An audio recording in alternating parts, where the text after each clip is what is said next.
নমস্কার বন্ধুরা, আমি কল্পনা প্রতিদিনের মতো চলে এসেছি। দেখো আরেকটি ব্লগ নিয়ে।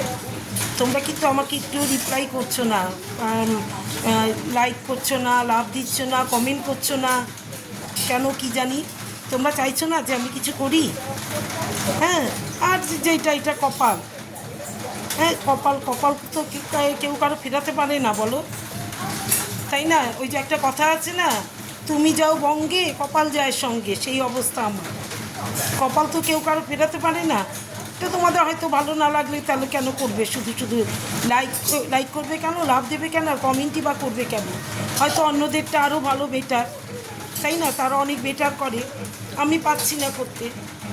এর জন্য লাইক লাভ মানে কমেন্ট কোনোটাই করছো না। দেখো আজকে আজকে এখানে করে নিয়েছি, দেখো গরম গরম ভাত, সাদা ভাত। আর এইখানে করেছি আলু উচ্ছে ভাজা। দুটো উচ্ছে কিনেছি, দুটো উচ্ছে কিনে আলু দিয়ে ভাজা করেছি। আর এখানে করেছি দেখো ডাল, মুগের ডাল।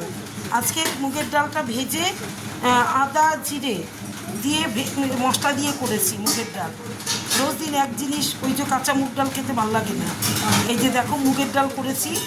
আর এখানে করে নিয়েছি, এই দেখো সয়াবিনের তরকারি। আমার ছেলেটা পছন্দ করে, অনেক দিন সয়াবিন খায় না, পরীক্ষা টরীক্ষা ছিল করতে পারিনি। আজকে দেখো এই যে সয়াবিনের তরকারি লাল লাল করে করেছি আমি আজকে, বেশ তেল মশলা দিয়ে, গরম মশলা দিয়ে। এবার দেখো লাল লাল করে করেছি, আদা জিরে ধনে সব দিয়ে, বুঝতে পেরেছি? এই দেখো। আর কি আজকে এই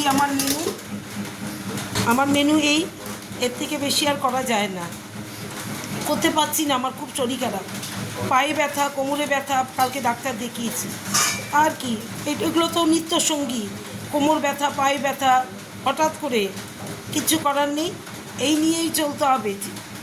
মনুষ্য জীবন নিয়ে যখন জন্ম নিয়েছি পৃথিবীতে, এটা নিয়েই চলতে হবে। তাহলে এখনকার মতো টাটা, তোমরা ভালো থেকো, সুস্থ থেকো। অনেক বেলা হয়ে গেছে, আমার এখনও অনেক কাজ বাকি।